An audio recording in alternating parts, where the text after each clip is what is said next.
Ikulu ya Tanzania yatetemeka baada ya God Bless Lema kufunguka makuu kuhusiana na maandamano yaliyofanya kuelekea Vatican. Ujambo na karibu kwa taarifa zetu za Kenyascope na kumbuka kusubscribe. Tukio lilofungua ukurasa huu wa hatari halikuja kwa kelele za risasi wala mapinduzi ya wazi, bali kwa ukimya wa dola ulioacha dharau ya wazi dhidi ya imani ya Kikristo kufanyika bila kizuizi. Onyo kali ilitolewa na God Bless Lema limeweka wazi kuwa kinachoendelea si mzaha wa mitandao wala burudani ya vijana, bali ni hatua inayogusa moja kwa moja uti wa mgongo wa mshikamano wa kitaifa.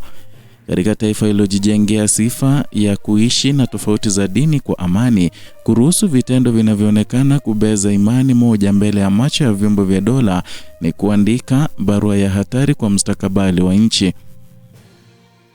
Uzito wa tukio hili uliongezeka zaidi baada ya zaidi ya waumini 100 wa kanisa Katoliki kufika katika ubalozi wa Vatican nchini Tanzania na kuwasilisha barua rasmi ya malalamiko.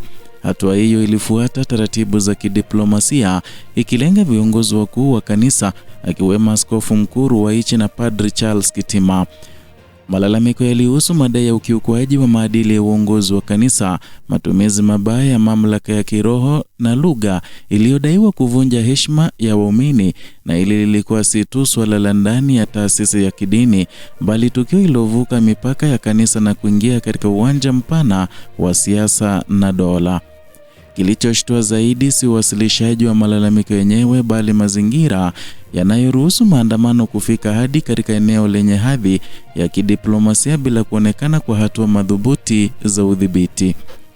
Tanzania ina historia ndefu ya kudhibiti mikusanyiko ya raia, iwe ni ya kisiasa au kiraia, kupitia sheria za mikutano, mamlaka ya wakuu wa mikoa na nguvu za polisi.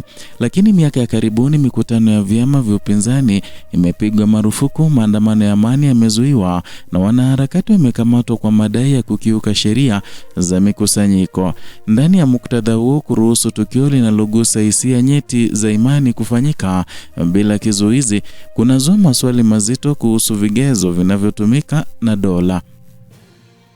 Hoja iliyotolewa kuhusu kutowezekana kwa vijana wa Kikristo kufanya kitendo kama hicho dhidi ya taasisi ya Kiislamu, hususan kuandamana hadi ofisi ya BAKWATA, inaangazia pengo la wazi katika usawa wa utekelezaji wa sheria. Tanzania ni taifa lenye historia ya ushirikiano wa dini, lakini pia lina kumbukumbu za matukio yanayohitaji busara kubwa ya uongozi ili kuepuka migongano. Na pale dola inapochagua kunyamaza katika tukio linaloonekana kumdharau upande mmoja wa imani, ukimya huo unatafsiriwa kama msimamo. Historia ya kisiasa ya Tanzania inaonyesha kuwa amani ya kidini haikutokea kwa bahati, na tangu enzi za awali za ujenzi wa taifa kulikuwa na msisitizo wa wazi wa kutenganisha dini na siasa za dola. Serikali ilijenga utaratibu wa kuhakikisha hakuna imani inayotumiwa kama silaha ya kisiasa. Hata katika vipindi vya misukosuko ya kikanda, Tanzania ilibaki kuwa kisiwa cha utulivu kwa sababu ya uamuzi huu wa kimkakati.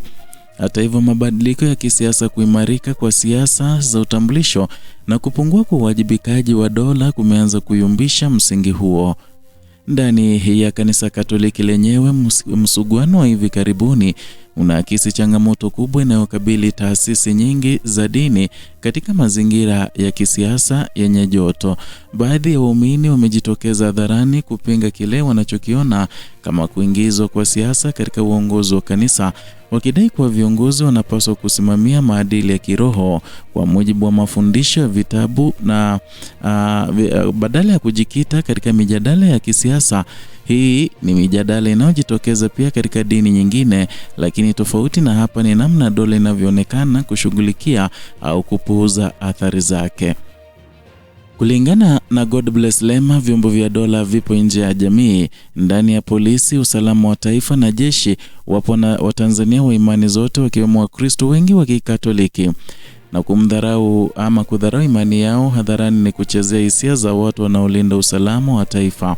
Historia ya mataifa mengi inaonyesha kuwa pale ambapo dola inapuuza hisia za msingi za watumishi wake, ufa wa ndani huanza kujengwa taratibu. Ufa huo huonekani mara moja, lakini hujitokeza wakati wa misukosuko mikubwa na gharama yake ulipwa na wananchi wote.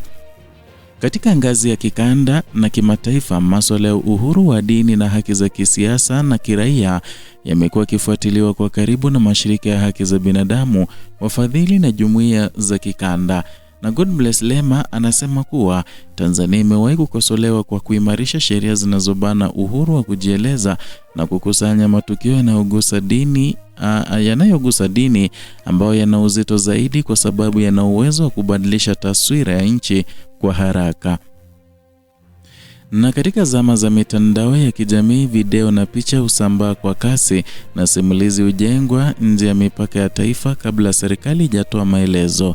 Kiini cha tatizo hapa si tofauti za maoni ndani ya kanisa, bali namna dola inavyoshughulikia mazingira na uzunguka tofauti hizo. Serikali inaposhindwa kuchukua msimamo wa kulinda heshima ya taasisi zote za dini kwa usawa, inatengeneza mazingira ya chuki na mgawanyiko, na hili lina athari za moja kwa moja kwa mshikamano wa kitaifa, uchumi na uthabiti wa kisiasa. Na taifa linaloonekana kushindwa kudhibiti mgongano wa kijamii hupoteza imani ya wawekezaji, watalii na washirika wa maendeleo. Onyo lilotolewa halikuwa tishio, bali mwito wa busara na utoka katika uzoefu wa historia. Na Tanzania imewahi kusimama katika njia panda kama hii na kuchagua tahadhari.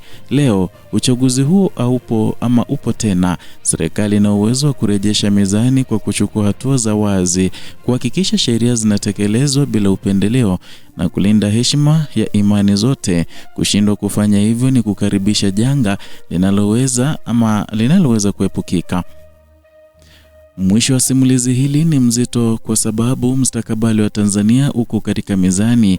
Ukimya, uoga au uzembe katika kulinda misingi ya mshikamano wa dini ni mbegu ya migawanyiko inayoota kesho. Jinsi Godbless Lema amefunguka. Taifa linalopuuza onyo la historia hujikuta likilipa gharama maradufu, na Tanzania bado ina nafasi ya kurejesha busara ya uongozi na kulinda amani yake ya muda mrefu. Kinyume chake, ukimya wa leo utageuka kuwa kelele ya kesho, na kelele hiyo itakuwa ngumu kuizima bila kuumiza taifa zima. Ndio hayo tulikuwa tumekuandalia siku hii ya leo kutoka hapa Kenyascope, channel yako pendwa ambayo inakuletea taarifa hizi pamoja na zingine bila kupindisha wala kuegemea upande wowote. Zidi kuwa mfuasi wetu na zidi kutusupport kwa kusubscribe, kulike na kushare video zetu. Kumbuka waweza kuwa wa kwanza kupokea taarifa hizi pindi tunapoziweka hewani kwa kugonga hii alama ya kengele ili uweze kupokea notifications kila baada ya kuupload video mpya.